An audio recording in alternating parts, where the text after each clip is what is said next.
Tome su lugar, es mejor. Así me presentan cada vez que subo a este lugar. Bien, pues damos gracias a Dios por este día, porque hoy podemos reunirnos, cantar juntos, celebrar el nombre de Jesús, disfrutar este tiempo porque debemos hacerlo, ¿verdad? Yo creo que este tiempo es mucho mejor que si hace frío, que si hace calor, ¿verdad? Yo siempre he dicho que el calor está en la mente, el frío está en la mente, ¿verdad? Aunque el termómetro diga otra cosa. Yo creo que siempre Dios pone en nuestros corazones esa estabilidad que nosotros necesitamos siempre y cuando lo queramos, ¿verdad? Si no se quiere ir, no importa, pongamos atención acá, por favor, ¿verdad? Y aprovechemos este tiempo en el que podemos escuchar la palabra de Dios. Mire, hoy quiero hablar sobre dos imperativos del reino, ¿verdad? ¿Cómo se llama el título de hoy? Dos imperativos del reino. ¿Qué es un imperativo? ¿Qué es un imperativo?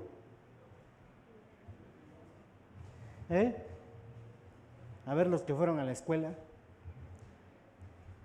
Ya Michelle está googleando porque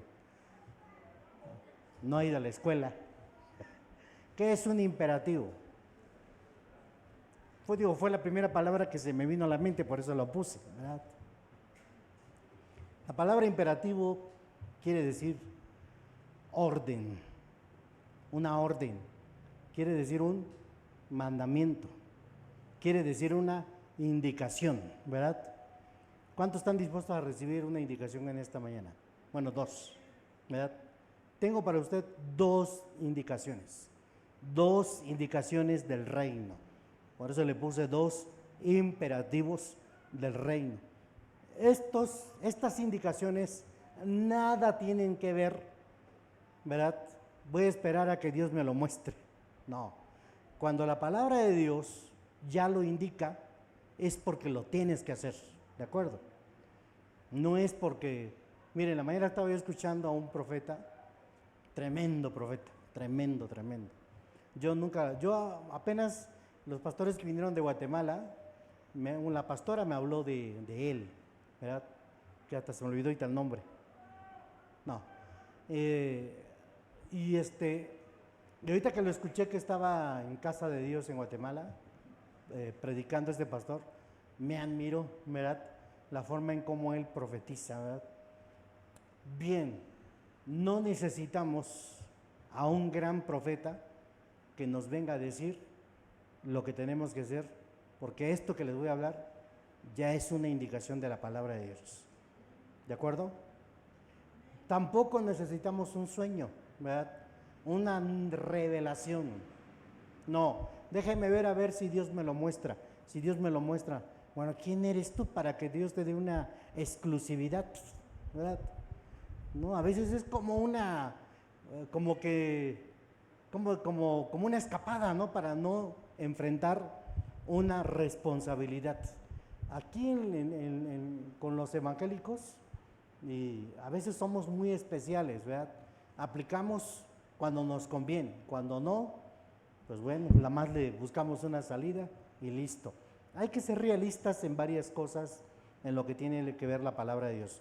Romanos capítulo 8, versículo 19 de la versión 60 dice: porque el anhelo ardiente de la creación es el aguardar la manifestación de los hijos de Dios. El anhelo ardiente de la creación es el aguardar la manifestación de los hijos de Dios, ¿verdad? Empiezo con este texto, ¿por qué?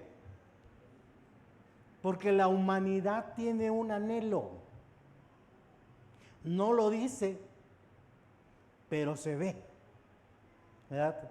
Si usted es una persona que lee las noticias de lo que está pasando alrededor del mundo, mucha gente anhela una palabra, anhela la paz, anhela la seguridad, anhela la tranquilidad.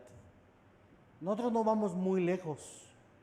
uno de los reclamos que la ciudadanía le hizo a los candidatos electos fue la seguridad pública, ¿verdad?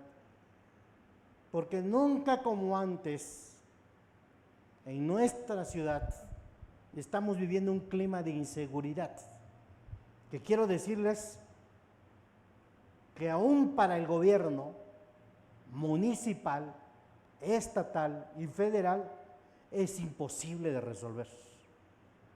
Es un problema que estamos viviendo y todos anhelamos la paz. Como nunca antes, usted puede escuchar a cualquier hora del día y más en la noche las sirenas. Si no son de las ambulancias, son de las patrullas, son de la policía. Y usted dice, ¿qué está pasando? Miren, el año de 1990 y tantos, 98 quizás, que fue la primera vez que yo estuve en Los Ángeles, California, a mí me sorprendió, porque toda la noche está el helicóptero, está el sonido de las ambulancias, etcétera. Y yo dije, wow, yo no viviría acá. Estoy hablando de 30 años, más de 20 años que yo empecé a viajar al norte del país. Y ahora que lo vivo aquí en mi ciudad, yo dije, no cabe duda que la maldad aumenta. Porque si hay muchas ambulancias, si hay muchas sirenas de la policía municipal, estatal, o sea, ¿cuándo habíamos visto que, por ejemplo, recorran las calles, las avenidas de nuestra ciudad, el periférico, la Guardia Nacional, los soldados, de manera continua? ¿Me explico? Esto es algo que nosotros estamos viviendo, pero la humanidad tiene un anhelo. ¿Cuál es ese anhelo? Está queriendo que los hijos de Dios se manifiesten. ¿A quiénes se refiere estos hijos? ¿A qué hijos se refiere? A ti y a mí. Como que hay que entender esto, que si las autoridades no tienen la solución para la paz de una ciudad, ¿quiénes sí la tienen? Los hijos de Dios, ¿verdad? Los verdaderos hijos de Dios. ¿Por qué digo los verdaderos hijos de Dios? Porque son los que van a adquirir un compromiso y una responsabilidad como hijos, como discípulos, ¿verdad? O sea, eso es lo que hay en el anhelo de la gente, que usted cuando asume su responsabilidad como creyente, usted comience a orar por la paz, no solo de Israel, porque también se nos demanda orar por la paz de Israel. ¿Cuántos creen que Israel necesita paz ahorita? El Medio Oriente es una tendencia ahorita de un problema de inseguridad grave, ¿verdad? Amenaza a Rusia también con un ataque. Y en fin, vemos puntos rojos en diversas partes del mundo, ¿verdad? Gente de otros países no quieren viajar a México por la inseguridad, por los problemas que nosotros estamos viviendo de la delincuencia organizada, ¿verdad? Entonces, son cuestiones que solamente nosotros, los hijos de Dios, tenemos que hacer algo. Cuando se calma la inseguridad, pues se va a empezar a calmar desde tu casa. Cuando tú comiences a orar por los tuyos, cuando tú comiences a expresar lo que es el Evangelio a los tuyos. Es una responsabilidad. Por eso dice que la humanidad, la creación, aguarda la manifestación de los hijos de Dios. Porque algo bueno de parte de nosotros va a resultar para esta comunidad. Ahora, hay dos principios, dos imperativos, dos indicaciones. La primera, si tú estás aquí, es para que aprendas. Ven y aprende. Es la primera indicación, ¿verdad? Y esto ahorita lo vamos a ver en una imagen que se me olvidó mandárselos, pero ahorita vemos cómo se los mandamos. Ahí está en mi teléfono. Es una imagen que me encontré que tiene una implicación que tiene que ver mucho con lo que nosotros estamos viviendo el día de hoy. Ahorita si se los mandas, venga, se los mandas ahí a A mí me llamó la atención, digo, justo es lo que nosotros tenemos que hablar, o de lo que hemos estado hablando aquí en Perison, México. Pero note lo que dice Mateo 11, 28, 30. Dice así, 11, 28 al 30. Ustedes viven siempre angustiados y preocupados, ¿cierto? ¿Cómo vivimos? ¿Es una verdad o es una mentira? Tal vez usted diga, no, yo estoy tranquilísimo en mi casa, yo en mi casa no tengo problemas. Mentiríamos. O sea, traemos una preocupación, de alguna forma. Por eso dice, ustedes viven siempre angustiados y preocupados, pero vengan a mí y yo los haré descansar.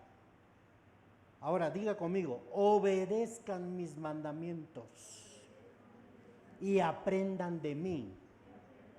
Es lo que dice este texto. Si lo leemos en en otra versión, la versión de las Américas o la versión 60, dice, vengan a mí todos los que están cansados y cargados y yo los haré descansar. Tomen mi yugo sobre ustedes y aprendan de mí, que soy manso y humilde de corazón, y hallarán descanso para sus almas, porque mi yugo es fácil y mi carga ligera. Y la versión del lenguaje actual dice, ustedes viven siempre angustiados y preocupados, vengan a mí, yo los haré descansar, obedezcan mis mandamientos, aprendan de mí, pues soy paciente y humilde de verdad.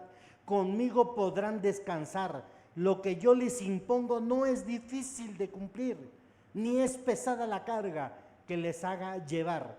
Me gusta esta parte como lo dice esta versión. Lo que yo les impongo no es difícil de cumplir. Lo que Jesús nos dice que hagamos no es difícil de hacer, ¿o sí? ¿Será difícil que usted le diga a su vecino, oye vecino, te invito a mi grupo de amistad? Y no lo está invitando solamente porque quiera que vaya a su grupo de amistad. Usted lo está invitando simplemente porque usted dice, tengo la responsabilidad moral y espiritual de decirle a mi vecino que conozca de la verdad de Dios, que sepa que con Jesús las preocupaciones son ligeras, que sepa que con Jesús los problemas son menos, pero necesita el vecino ¿qué? Aprender. ¿De quién? De Jesús. Usted y yo necesitamos aprender más de Jesús. Por eso es importante que nosotros veamos esto. Yo vi esta imagen y la capté, porque la primera indicación es esta: ven y ¿qué? Y aprende. Si usted ya lleva mucho tiempo aquí, entonces ya aprendió bastante. ¿Qué tiene que hacer ahora?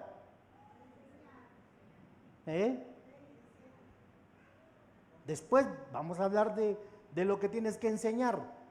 Pero si tú ya estás aquí aprendiendo, necesitas aprender más. Nadie ha terminado de aprender. ¿Me explico? Nadie ha terminado de aprender. Que nos cuesta trabajo reaprender es otra cosa, ¿no? Pero si nosotros ya hemos aprendido, significa entonces que no nos va a costar trabajo hacer lo que debemos hacer. Ahora, me gusta cuando la palabra dice en Efesios 4, 11 al 12, y él mismo constituyó a unos apóstoles, a otros profetas, a otros evangelistas, a otros pastores, a otros maestros, a fin de perfeccionar a los santos. En algún momento estos hombres que ahora la Biblia dice que son apóstoles, profetas, maestros, estos hombres eran como usted y yo. ¿Pasaron un proceso de aprendizaje? Por supuesto que lo pasaron. Tuvieron que obedecer a un hombre que no tenía ni idea ni de quién era. Tuvieron que hacerlo. Dieron ese paso de obediencia. Lo siguieron. Titubearon. Se desanimaron. Porque en el momento cuando ellos se enteraron que Jesús había sido crucificado y había muerto, ellos se desanimaron.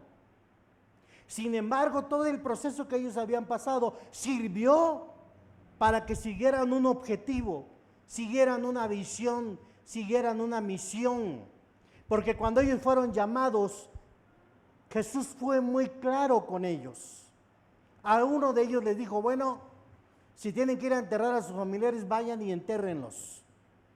Pero si tienen que seguirme, síganme. Y algunos dijeron, sí, te seguimos. Algunos de ellos no titubearon. Dice que dejaron todo, incluso dejaron sus oficios. De los 12 que Jesús llamó, solo 2 se puede entender en las Escrituras que eran personas estudiadas. Uno de ellos era médico y el otro de ellos era cobrador de impuestos. De los demás, al parecer, eran pescadores. Tanto así que en una parte del Nuevo Testamento, cuando la gente los escuchaba, decía, no, estos son del vulgo. ¿Me explico? Ahora dice, no todos los discípulos, como acabo de decir, eran intelectuales. ¿Qué quiere decir la palabra vulgo? Era gente común, era gente popular. Era un conjunto de personas que dice acá que en cada materia no conocen más que la parte superficial. Era un término despectivo que se hablaba de ellos. Ellos eran gentes que no tenían otro tipo de capacidades, sino la única que hacían cuando fueron llamados. ¿Cuál era? La mayoría de ellos eran pescadores. Eran pescadores, no tenían más habilidades. Ahora yo puedo ver en varios de ustedes que tienen una profesión, tienen una carrera, tienen habilidades sorprendentes, ¿verdad? Yo veo a adolescentes, a jovencitos que manejan el celular de manera extraordinaria, pero no pueden compartirle a una persona de Cristo, porque no tienen esa capacidad. Podrán sorprender a medio mundo de sus habilidades profesionales, pero no sorprenden a una persona con sus capacidades espirituales. ¿Qué quiere decir eso? Que están muy lejos de entender esta parte que dice, ven y aprende. Porque es la parte que nosotros necesitamos saber. Entonces, ¿qué quiere decir esto? Que aunque tengamos grandes capacidades, seguimos siendo populares. Seguimos siendo del vulgo, porque la inteligencia terrenal nada tiene que ver con la inteligencia espiritual. Están lejos de lo que Dios siempre va a valorar y va a aplaudir. Es cuando alcanzamos esos 2 niveles, la capacidad terrenal y la capacidad espiritual, porque no está peleada la capacidad terrenal o profesional con la capacidad espiritual. Si las juntamos son una bomba, ¿verdad? Si podemos hacer que una persona genera una profesión, cualquiera que sea, científica o administrativa o social, más la teológica o la espiritual, vamos a tener ahí un liderazgo bastante importante y útil para el reino de Dios. ¿Qué es lo que la humanidad pide? Que los hijos de Dios se manifiesten. Pero ¿cómo se van a manifestar esto? Número 1, capacitándose, creciendo en estatura del temor de Dios, del conocimiento de Dios. Y para eso son los grupos de amistad, porque es ahí donde nosotros aprendemos, es ahí donde nosotros invitamos a alguien más para que pueda ser parte de un conocimiento que bien cierto que no es exclusivo, pero se vuelve una exclusividad, porque la verdad es que asistir a un grupo de amistad y escuchar a alguien que nos explique la palabra de Dios es una exclusividad. Ni el mejor motivador del mundo puede lograr lo que una persona con un entendimiento profesional y teológico nos puede dar una explicación acerca del reino de Dios. Es lo mejor que nos puede pasar, porque el mayor impulso que puede lograr para que nosotros podamos crecer es esto precisamente. De nada nos sirve ser el mejor administrador, el mejor ingeniero, el mejor maestro, si no tenemos una capacidad teológica o espiritual que nos haga demostrar a los demás que pueden cambiar su vida, que sus vidas pueden ser transformadas por el poder de Dios. Si alguien ahí se está durmiendo, dele un codazo. Ahí yo veo 2, 3 que se están, lástima que no estoy cerca. Pero quiero que entienda lo que dice la palabra de Dios. En Hechos capítulo 4, versículo 13, dice así: entonces viendo el denuedo de Pedro y de Juan, y sabiendo que eran hombres sin letras y del vulgo, se maravillaban y los reconocían que habían estado con Jesús. Y viendo al hombre que había sido sanado, que estaba en pie con ellos, no podían decir nada en contra. ¿Quiénes estaban aquí predicando? 2 pescadores, hombres sin letra y del vulgo, ¿verdad? Hombres sin letras y del vulgo. ¿Cómo estaban predicando ellos? Con denuedo. Pero lo que más sorprende es lo que dice: y les reconocían que habían estado con ¿quién? ¿Cuál es la clave aquí? Mientras usted aprenda más de Jesús, van a haber más resultados, no solo en su vida, sino en la vida de los demás. ¿Sabe que la primera vez que Pedro se presentó delante de una multitud para enseñar, dice que en ese día salieron convencidas más de 4,000 personas? La primera vez.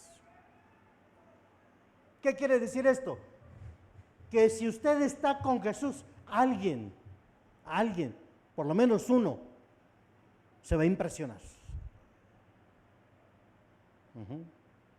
Va a ser tocado, pues. Uno. Usted tiene una habilidad, o debería tener una habilidad, que pueda tocar la vida de los demás. Eso es lo impresionante, que nosotros podemos ser instrumentos de salvación para muchos, instrumentos de reconciliación para muchos, instrumentos de consolación para muchos, instrumentos de restauración para muchos. La verdad, eso es lo que puede pasar con nosotros, si usted quiere. Si usted quiere que, como dice esta primera indicación, aprender, si usted quiere aprender. Porque ese es el cometido que debe tener cada persona que se convierte a Cristo, que viene a la iglesia. Nosotros no debemos limitar nuestra vida solamente a reunirnos los domingos, sino a participar en los grupos de amistad. El trabajo de nosotros en la semana, ¿cuál es? Ver a nuestros amigos, compañeros de trabajo, ver a los vecinos, que vayan el día jueves, a nosotros nos toca el jueves, que vayan el día jueves a nuestro grupo de amistad, porque yo tengo algo importante que darles. Los días jueves se manifiestan los hijos de Dios. Y es ahí donde los vecinos deben acercarse, porque es el anhelo de ellos. Es el anhelo de ellos. Nosotros no debemos ver el día jueves solamente como una fecha donde tengo que acudir. No. Tengo que ver el día jueves como una fecha donde yo tengo que ser útil para otros. ¿Me explico? Así que yo les animo que usted entienda que esta parte que estamos aprendiendo es lo más importante que nos puede suceder.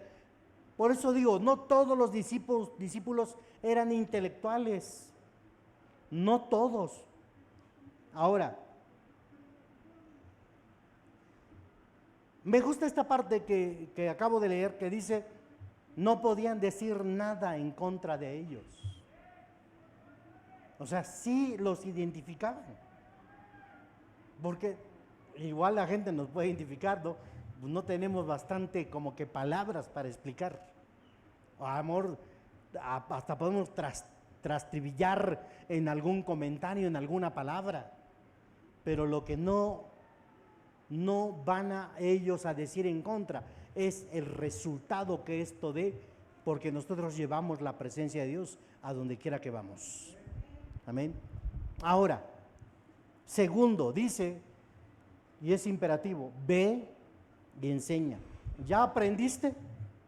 Ahora ve y enseña.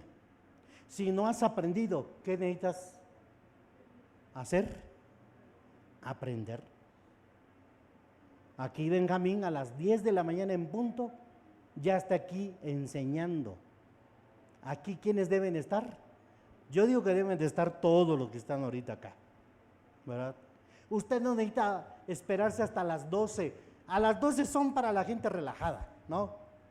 Voy a sentarme, ¿no? Usted tiene que estar aquí a las 10 para aprender, ¿verdad? Más si usted está involucrado como responsable en un grupo de amistad. Usted tiene que estar aquí a las 10, ¿verdad? A las 10. Tiene que pararse a las 7 para desayunar a buena hora y estar aquí a las 10, hermano. Y no pasa nada. Eso habla de responsabilidad. ¿Por qué? Porque un mundo nos anhela. Un mundo espera que nosotros les digamos algo. Un mundo. Entonces, si ya aprendiste ahora, ¿qué tienes que hacer? Dice Mateo 28, 19 al 20. Por tanto, id y haced discípulos a todas las naciones. ¿Qué quiere decir esto? Que si ya aprendiste ahora, enseña. Enseña. ¿A quiénes? A otros. Bautizándolos en el nombre del Padre, del Hijo y del Espíritu Santo, enseñándoles a que guarden todas las cosas que les he mandado, dice Jesús. Y aquí yo estoy con ustedes. Ahora, Dios promete estar con nosotros ¿cuándo? No cuando tenga muchos problemas. Dios no va a estar con los flojos. Dios va a estar con los que enseñan, con los que hacen discípulos, con quienes están involucrados en un grupo de amistad. Ahora, la presencia de Dios aquí, de la que aquí está hablando, no es la presencia religiosa que usted ha aprendido. ¿Cuál es la presencia religiosa? No, pues yo sé que Dios está conmigo, ¿verdad? Casi no hemos perdido como que la tradición aquella, ¿no? Me persigno y ya siento que Dios está conmigo, ¿no? Hay mucha gente evangélica que así está, mucha gente cristiana que así está. Y no lo critico, Si así quiere estar, así siga, no pasa nada. Pero la palabra de Dios dice otra cosa, que Dios va a estar con quienes, discipulan y enseñan lo que Él ha mandado. Si usted ya aprendió bien, ahora usted su deber, ¿cuál es? Enseñar. Enseñar. Ese es el deber de nosotros, enseñar. Enseñar. ¿Y cuál es la garantía de hacer esta labor? Simple. Yo voy a estar con ustedes todos los días. Yo creo que eso es un beneficio, ¿no? Todo trabajo requiere una remuneración. ¿Usted por qué trabaja? ¿Alguien trabajaría nada más por gusto sin que le paguen? ¿Verdad? Jenny, si tú vas a trabajar 15 días, ¿a qué horas te paras para ir a trabajar? ¿A qué horas? A las 6 de la mañana se para Jenny para ir a trabajar. ¿A qué horas entras? A las 8. Mire, 2 horas se prepara para ir a trabajar. ¿Y a qué hora sales? A las 7 de la noche. Imagínese todo el día. Desde las 6 hasta las 8 que ya regresa a su casa. ¿Cuánto ganas? No me digas. Si fueras 15 días, así un mes, pues, un mes, y no te pagaran, ¿qué harías? No pasa nada, patrón, gracias, patrón. Sabe que estoy para servirle, ¿no? Sí, mija, no te preocupes, vente al otro mes, pero el otro mes sí te pago, ¿no? ¿Me explico? Lo que haría Jenny es yo estoy seguro, ahí estaría demandándolos, porque no le pagaron un mes. Uh-huh. Con esto, ¿qué quiero decirles? Que todo trabajo requiere una remuneración. ¿Me explico? ¿Y qué es lo que Dios dice acá? ¿Qué es lo que dice Jesús? Aquí cuando dice, voy a estar con ustedes todos los días, no es nada simple, ¿eh? Aquí lo que quiere decir Jesús es que para que aquel que trabaja para su reino, él le va a responder y le va a responder bien, ¿verdad? No es lo común, ¿verdad? Porque Jenny tiene un salario, ahorita no nos quiso decir cuánto, ¿verdad? Porque a decir, si se entera me van a pedir.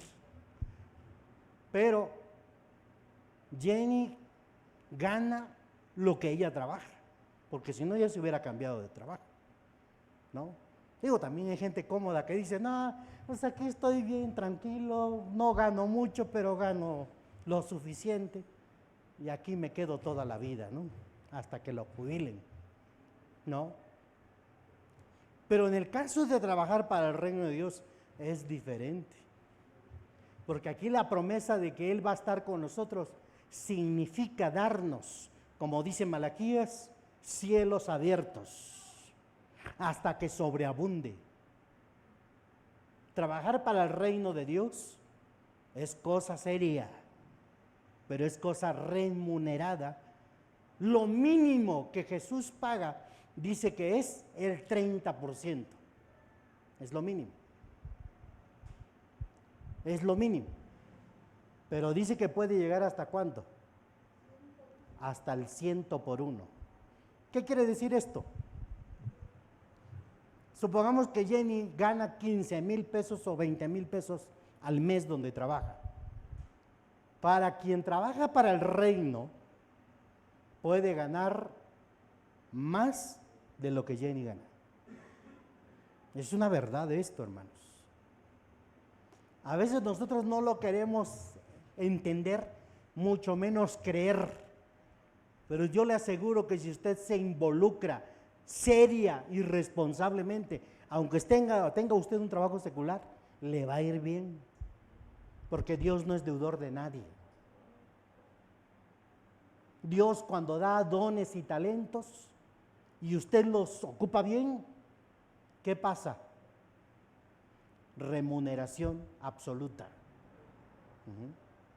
Entonces, la promesa de estar con nosotros todos los días, eso es lo que significa. Mire, nosotros estamos viviendo una década muy diferente.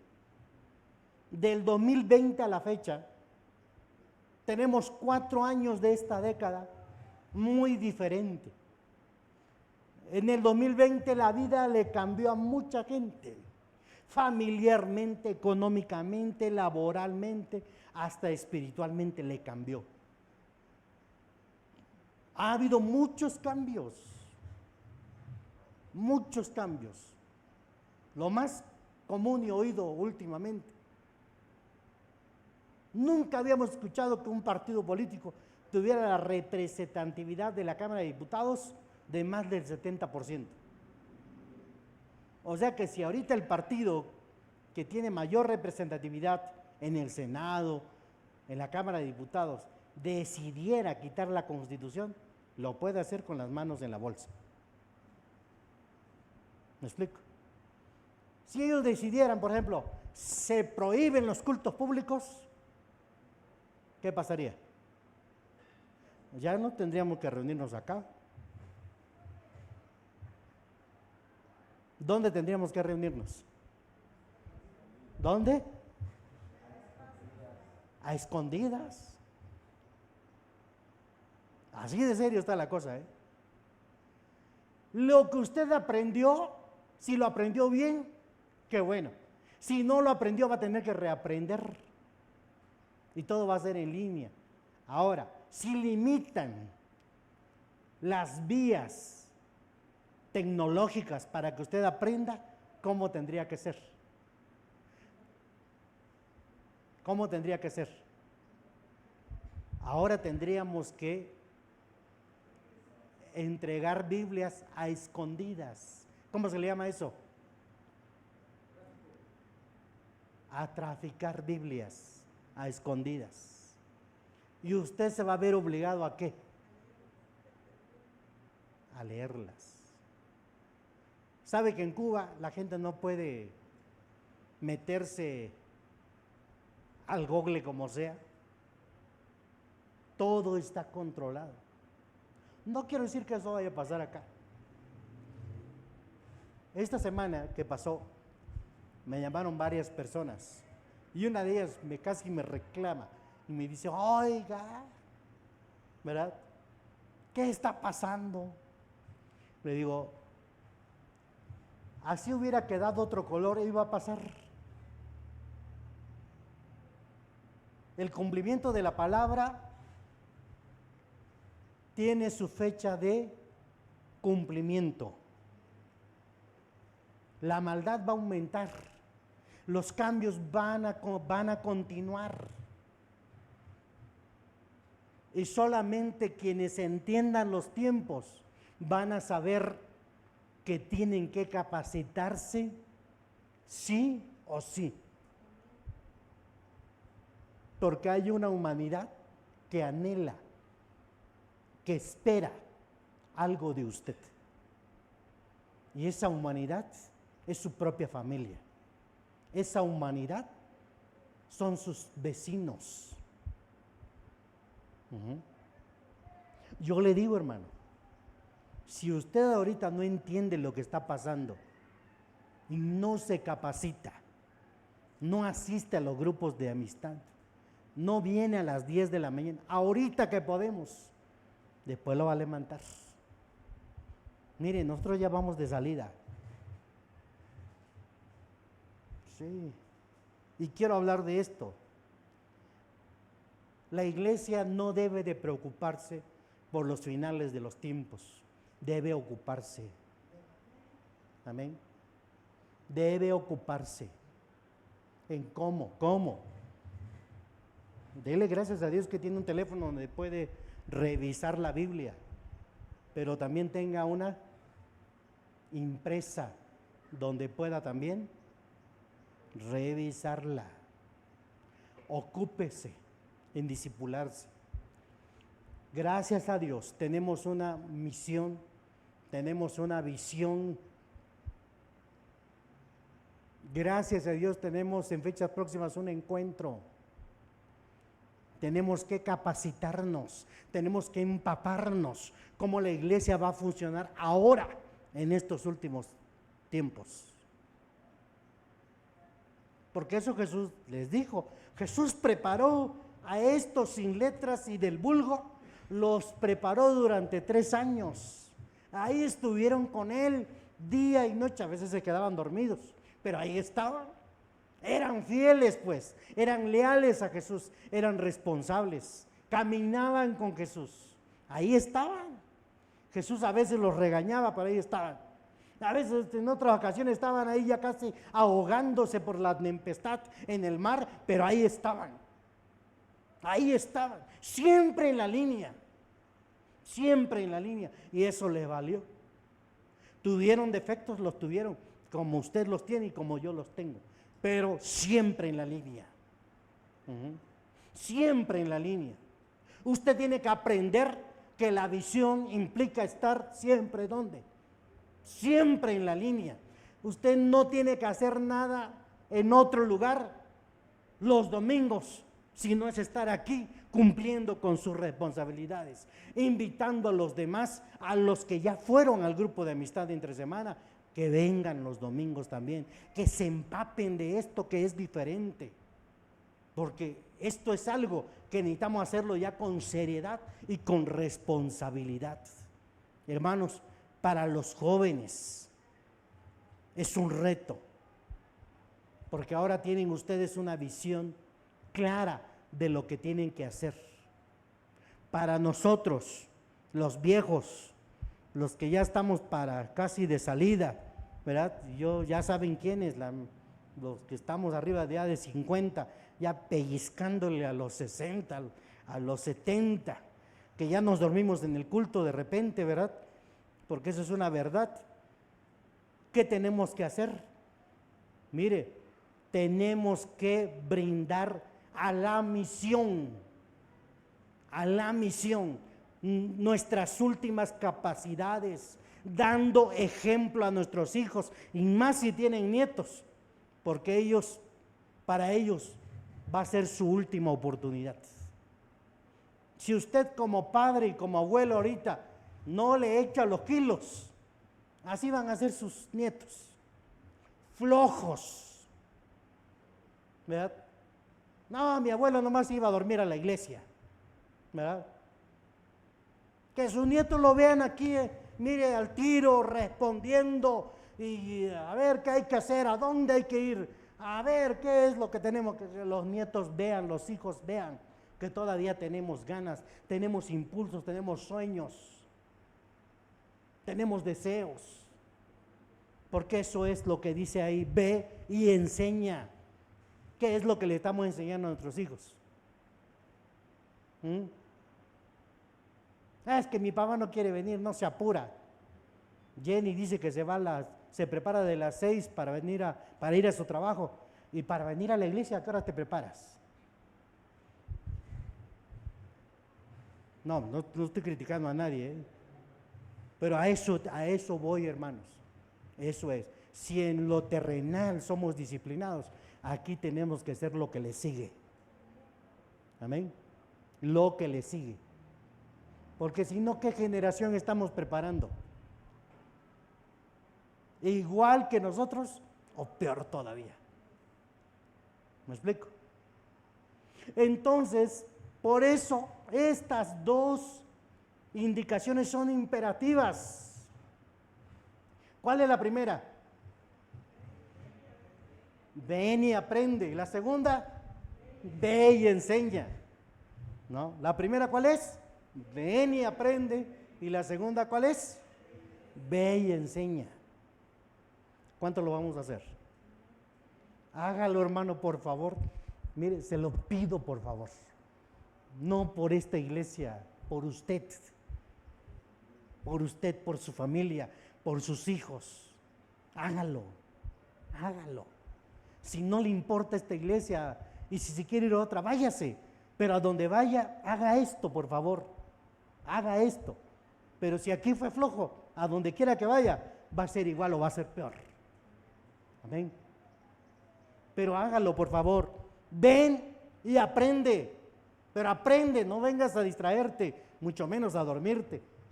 Y segundo, ¿cuál es? Ve y enseña. Amén. Estudie esto, por favor. Ahí están los textos. Estúdielo. Amárrelos fuerte en su corazón. Ahí imprégnelos fuerte. Yo a mi hijo le estoy enseñando dos cosas. Uno, que sea responsable trabajando. Y dos, que dé más para el reino de Dios. Son cosas que tenemos que hacer, hermanos. Porque tenemos que vivirlas y tenemos que hacerlas. Amén. ¿Cuántos lo entendemos? Es difícil, ¿verdad? Ya me imagino cuando Jesús hablaba de esto, hermanos. No lo hablaba como yo lo hablo, ¿verdad? Pero tenemos que entenderlo y tenemos que vivirlo.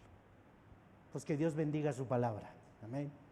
Y que Dios siga obrando a favor de nosotros y que nosotros sigamos haciendo que la obra de Dios no pare, sino continúe, siga. Amén. Y el día, ¿verdad?, que tengamos hijos, o si ya los tenemos, nuestros hijos aprendan mucho de nosotros, que fuimos padres comprometidos con la obra de Dios, que fue lo mejor que pudimos haber hecho, ¿verdad? Y que ahora ellos continúan el legado. pues voy a dejar el tiempo a Benjamín. Que Dios les bendiga, hermanos. Amén.